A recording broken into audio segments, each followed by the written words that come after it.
Hi hello ನಮಸ್ಕಾರ. ಅಮ್ಮೀಸ್ ಕುಕ್ಕರಿಗೆ ನಿಮಗೆಲ್ಲರಿಗೂ ಮತ್ತೊಮ್ಮೆ ಪ್ರೀತಿಯ ಸ್ವಾಗತ. ಈ ಸಲದ ವೀಕೆಂಡ್ಗೆ ಒಂದು ತುಂಬನೇ ಸ್ಪೆಷಲ್ ಆಗಿರುವಂತಹ ಚಿಕನ್ ರೆಸಿಪಿ ಜೊತೆ ನಾನು ಬಂದಿದ್ದೀನಿ. ಸ್ಪೈಸಿಯಾಗಿ ಏನಾದರೂ ತಿನ್ನಬೇಕು ಅಂತ ಅನಿಸಿದಾಗ, ಡಿಫ್ರೆಂಟ್ ಆಗಿರೋದನ್ನು ಏನಾದರೂ ಟ್ರೈ ಮಾಡಬೇಕು ಅಂತ ಅನಿಸಿದಾಗ ಈ ಸಿಂಪಲ್ ರೆಸಿಪಿನ ತುಂಬನೇ ಕ್ವಿಕ್ಕಾಗಿ ತುಂಬನೇ ಈಸಿಯಾಗಿ ಮಾಡ್ಬೋದು. ಚಿಕನನ್ನು ಸ್ಪೈಸಿಯಾಗಿ ತವದಲ್ಲಿ ರೋಸ್ಟ್ ಮಾಡಿಬಿಟ್ಟು ಕೆಲವು ಸ್ಪೈಸಸನ್ನು ಹಾಕಿಬಿಟ್ಟು ಸ್ಪೈಸಿ ತವ ಫ್ರೈನ ಹೇಗೆ ಮಾಡ್ಬೋದು ಅನ್ನೋದನ್ನು ಇವತ್ತಿನ ವಿಡಿಯೋದಲ್ಲಿ ನಾನು ಹೇಳ್ತಾ ಇದ್ದೀನಿ. ಈ ರೆಸಿಪಿನ ನೀವು ಒಂದ್ಸರಿ ಟ್ರೈ ಮಾಡಿ ನನಗೆ ನಿಮ್ಮ ಅಭಿಪ್ರಾಯನ ತಿಳಿಸಿ.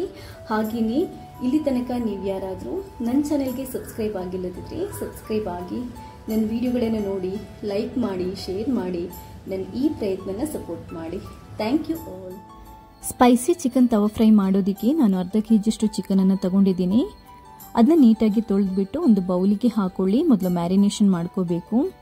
ಅದಕ್ಕೆ ಅರ್ಧ ಸ್ಪೂನಷ್ಟು ಖಾರ ಪೌಡರ್, 1/4 ಸ್ಪೂನಷ್ಟು ಅರಿಶಿನ ಪೌಡರ್, ಆಮೇಲೆ ಒಂದು ಅರ್ಧ ಸ್ಪೂನಷ್ಟು ಸಾಲ್ಟ್, ಒಂದು ಅರ್ಧ ಸ್ಪೂನಷ್ಟು ಜಿಂಜರ್ ಗಾರ್ಲಿಕ್ ಪೇಸ್ಟ್, ಆಮೇಲೆ ಒಂದು 1/4 ಸ್ಪೂನಷ್ಟು ನಿಂಬೆ ಜ್ಯೂಸು. ಇದನ್ನ ಹಿಂಡ್ಬಿಟ್ಟು ನೀಟಾಗಿ ಮಿಕ್ಸ್ ಮಾಡಿಕೊಂಡು ಒಂದು ಅರ್ಧ ಗಂಟೆ ಮ್ಯಾರಿನೇಷನ್ ಮಾಡಲಿಕ್ಕೆ ನಾವು ಬಿಡಬೇಕು. ನೆಕ್ಸ್ಟ್ ಇದಕ್ಕೆ ಮಿರ್ಚಿ ಪೇಸ್ಟನ್ನು ರೆಡಿ ಮಾಡ್ಕೊಳ್ಳೋಣ. ಒಂದು ಬೌಲಿಗೆ 2 ಸ್ಪೂನಷ್ಟು ಖಾರ ಪೌಡರ್ ಹಾಕೊಳ್ಳಿ. ಆಮೇಲೆ 1 ಸ್ಪೂನಷ್ಟು ಧನಿಯಾ ಪೌಡರ್ ಅಂದರೆ ಕೊತ್ತಂಬರಿ ಪೌಡರ್, ಆಮೇಲೆ ಒಂದು ಅರ್ಧದಿಂದ 1 ಸ್ಪೂನಷ್ಟು ಜೀರಿಗೆ ಪೌಡರನ್ನು ಹಾಕೋಬಹುದು. ಆಮೇಲೆ ಒಂದು ಅರ್ಧ ಸ್ಪೂನಷ್ಟು ಉಪ್ಪು, ಒಂದು ಅರ್ಧ ಲಿಂಬೆ ರಸನ ಹಿಂಡಬೇಕು. ಇದನ್ನ ಒಂದು ಅರ್ಧ ಕಪ್ಪಷ್ಟು ನೀರು ಹಾಕೊಂಡು ಈ ಥರ ಪೇಸ್ಟ್ ಮಾಡ್ಕೊಂಡಿಟ್ಕೊಳ್ಳಿ.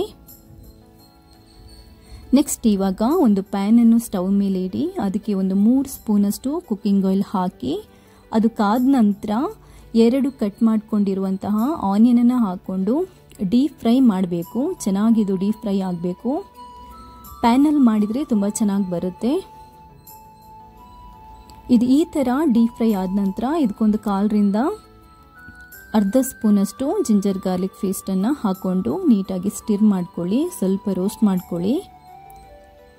ಇದು ರೋಸ್ಟ್ ಆದ ನಂತರ ನಾವಿವಾಗ ಮ್ಯಾರಿನೇಟ್ ಮಾಡಿರುವಂತಹ ಚಿಕನನ್ನು ಹಾಕೊಂಡು ಮಿಕ್ಸ್ ಮಾಡ್ಕೋಬೇಕು. ಈ ಥರ ಮಿಕ್ಸ್ ಮಾಡ್ಕೊಳ್ಳಿ. ಇವಾಗ ನಾವೇನು ಜಾಸ್ತಿ ಸಾಲ್ಟ್ ಹಾಕೋದು ಬೇಡ.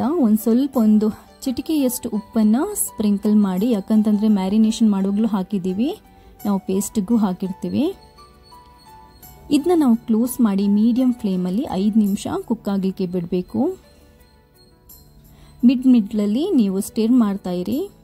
ಅದಾದ ನಂತರ 1 ಟೊಮೆಟೊ, ಹಚ್ಚಿಟ್ಟಿರುವಂತಹ ಟೊಮೆಟೊನ ಹಾಕಿಬಿಟ್ಟು ಇವಾಗ ಇನ್ನೂ ಒಂದು 3 ನಿಮಿಷ ನಾವಿದನ್ನ ಕುಕ್ ಮಾಡ್ಕೋಬೇಕು.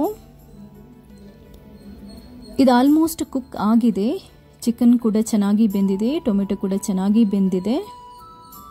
ಆನಿಯನ್ ಜೊತೆ ಚಿಕನ್ ಚೆನ್ನಾಗಿ ಬೆಂದಿರುತ್ತೆ. ನೀಟಾಗಿ ಅದಕ್ಕೊಂದು ಮಿಕ್ಸ್ ಕೊಡಿ. ಅದನ್ನ ಮಿಕ್ಸ್ ಮಾಡಿದ ನಂತರ ಇವಾಗ ನಾವು ರೆಡಿ ಮಾಡಿಟ್ಟಿರುವಂತಹ ಮಿರ್ಚಿ ಪೇಸ್ಟನ್ನು ಹಾಕೋಬೇಕು. ಈ ಮಿರ್ಚಿ ಪೇಸ್ಟಲ್ಲಿ ಒಂದು 3 ನಿಮಿಷ ನಾವು ಸ್ಟಿರ್ ಮಾಡಿಕೊಂಡು ಮೀಡಿಯಂ ಫ್ಲೇಮಲ್ಲಿ ಕುಕ್ ಮಾಡಬೇಕು. ಇದಕ್ಕೆ ಬೇಕಿದ್ರೆ ನಿಮಗೆ ತುಂಬ ಸ್ಟಿಕ್ಕಿಯಾಗಿ ಬಂದಿದ್ರೆ 1-2ರಿಂದ 3 ಸ್ಪೂನಷ್ಟು ನಾವು ವಾಟರನ್ನು ಹಾಕೋಬಹುದು. ಜಾಸ್ತಿ ವಾಟರ್ ಹಾಕೋಬೇಡಿ, 2ರಿಂದ 3 ಸ್ಪೂನ್ ಸಾಕು. ಅದನ್ನ ಒಂದು 3 ನಿಮಿಷ ನಾವು ಮೀಡಿಯಂ ಫ್ಲೇಮಲ್ಲಿ ಫ್ರೈ ಮಾಡ್ಕೋಬೇಕು ಮಸಾಲೆ ಜೊತೆ. ಚಿಕನ್ ಮಸಾಲೆ ಜೊತೆ ನೀಟಾಗಿ ಬೆಂದಿರುತ್ತೆ. ಒಂದು 3ರಿಂದ 5 ನಿಮಿಷದಷ್ಟು ಕಾಲ ನಾವು ನೀಟಾಗಿ ಸ್ಟಿರ್ ಕೊಟ್ಟರೆ ಮೀಡಿಯಂ ಫ್ಲೇಮಲ್ಲಿ ಮಸಾಲ ಚಿಕನ್ಗೆ ಸ್ಟಿಕ್ಕಿಯಾಗಿ ತುಂಬ ಚೆನ್ನಾಗಿರುವಂತಹ ತವ ಫ್ರೈ ರೆಡಿಯಾಗುತ್ತೆ. ನೋಡಿದ್ರಲ್ಲ, ಇಷ್ಟೇ ಇರೋದು. ಬರೀ ಒಂದು 10 ನಿಮಿಷದೊಳಗಡೆ ಜಾಸ್ತಿ ಇಂಗ್ರೀಡಿಯೆಂಟ್ಸ್ ಇಲ್ಲದೆ ತುಂಬನೇ ಈಸಿಯಾಗಿ ಪರ್ಫೆಕ್ಟ್ ಆಗಿರುವಂತಹ ಚಿಕನ್ ತವ ಫ್ರೈ ರೆಡಿಯಾಗಿದೆ. ಸಖತ್ ಟೇಸ್ಟಿಯಾಗಿರುತ್ತೆ, ತುಂಬನೇ ಸ್ಪೈಸಿ ಆಗಿರುತ್ತೆ, ತುಂಬನೇ ಚೆನ್ನಾಗಿರುತ್ತೆ. ತಿಂದರೆ ಎಲ್ಲರೂ ಖಂಡಿತವಾಗ್ಲೂ ಇದನ್ನ ಲೈಕ್ ಮಾಡ್ತಾರೆ. ನೀವು ಈ ರೆಸಿಪಿನ ಒಂದ್ಸರಿ ಟ್ರೈ ಮಾಡಿ ನನಗೆ ನಿಮ್ಮ ಅಭಿಪ್ರಾಯನ ತಿಳಿಸಿ. ಹಾಗೆಯೇ ನೀವು ಯಾರಾದರೂ ಇಲ್ಲಿ ತನಕ ನನ್ನ ಚಾನೆಲ್ಗೆ ಸಬ್ಸ್ಕ್ರೈಬ್ ಆಗಿಲ್ಲದಿದ್ದರೆ ಸಬ್ಸ್ಕ್ರೈಬ್ ಆಗಿ ನನ್ನ ಈ ಪ್ರಯತ್ನನ ಸಪೋರ್ಟ್ ಮಾಡಿ. Thank you all.